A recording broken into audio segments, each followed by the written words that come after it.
Ngayon, giniya yung papad niya, salamat na naakas mong papad karon. Nalipay ko nga nakakita nimo. Amen.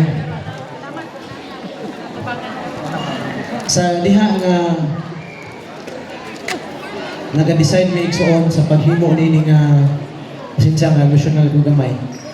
Ganihan nag-worship ta. Nagpasalamat ko sa awit kay katungod sa nga awit mo to'y naitabo sa kinabuhi ba nga walay higayon sa akong kinabuhi nga gipasagdan ko ni Lord.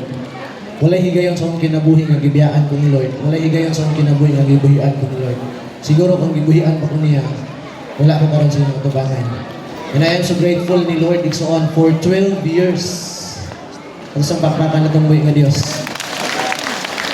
And sa diha nga nag-worship ta ganiya, gipakita o balik ni Lord ang iyang ipadamgon ako. Nagdamgon ko isa ka higayon nga nagdagan ko sa lumba. Sa pagdagan ako, nabiyaan ko sa tanan ba? Pagbiya sa tanan, ako na lang isa. Nga tawad ako na lang isa, grabe ni gid kakapoy nga gusto na ko mag-give up. Apan sa diha nga gusto ko mag-give up igsoon. Yung Lord din ako, lang nako, gikapoy nako. Karon na siya ng mga times igsoon before me nag-decide aning fellowship. Sa akong damgo igsoon, una nga nigawas ang akong asawa. Salamat sa Ginoo sa akong asawa. Sir Mian. Sunod nga nigawas ang akong mga anak. Nigawas ang akong mama. Ang akong mga igsoon. May nisyagid sila dan. Padayon.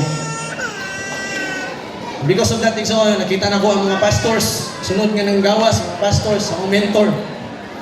And salamat sa Ginoo for that encouragement igsoon pagmata nako ning ko sa Ginoo Lord kung padayon ko. Actually, wala gini nang plan nga mag-district fellowship igsoon. Honestly. Wala yun.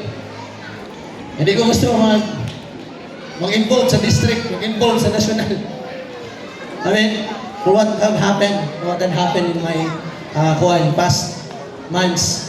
But then, because of that dream, yung sa Ginoo, yes Lord, di-decide me, late na kayo. Wala may korta, igsoon. Kung kabalo mo sige, padayag sa Ginoo. Padayag sa Ginoo, sa ayaw kalimot. Ang simbahan sa Kawayan, wala na nagsugod nimo, wala na nagsugod sa bisan kinsa, nagsugod na nako. Kung nahinungdong mo, ang unang naitabo, ako lang ipahinungdong sa inyo na natukod ang iglesia sa Kawayan kay Sister Mian, nakadaog 100,000 sa Coke. Yang kana nga 100,000 nag-pray ni Lord nga dili na walay personal nga magamit ana kundi magtukod og church. Yang kana nga 100,000 nga gidaghan na Sister Mian naay partner ana nga 100,000 nga gipakaon sa barangay.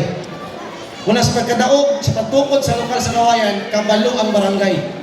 And for one cycle, 12 years. Kabalo ba mo igsoon? Nga wala may kwarta. Pero among gitanaw amo ang niabot sa gasto kabalo pila 100,000 po.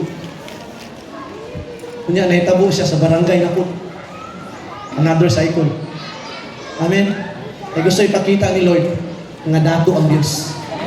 Kinayon ka pa dato ang Diyos. Gamhanan ng Diyos.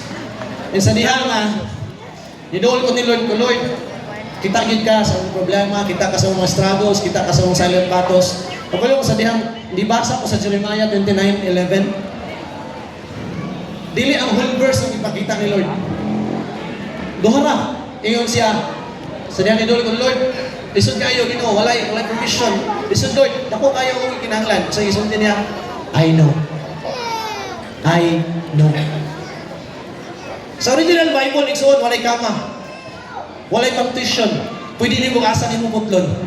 Pagbasa na po, dito rin ko, bisang saan ako sumpay basa, di ko makita ang, for I know the plans I have for you, kay, di naman tayo focus, plans, di ba? Alam nito, dito yung plano ni Lord, dito kayong hunahuna ni Lord, na a good future.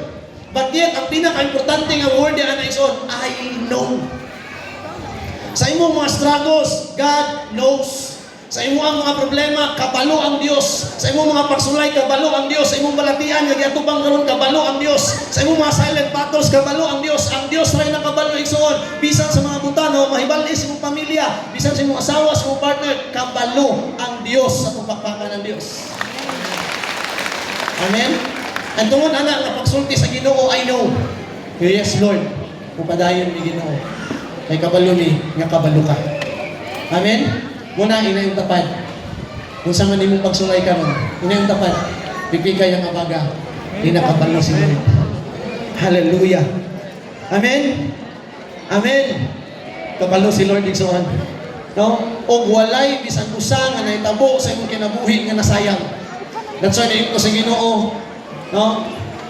Ito ni Lord. Salamat kay Ginoo sa tanan sa 12 years. Pagsugod na mo ko. Kana sa igsoon, 12 years na nagsugod ko sa ministry. But before ana, daghan na kay milagro nga gibuhat si Lord. Amen? Dahil mga instances nga hapit ko namatay.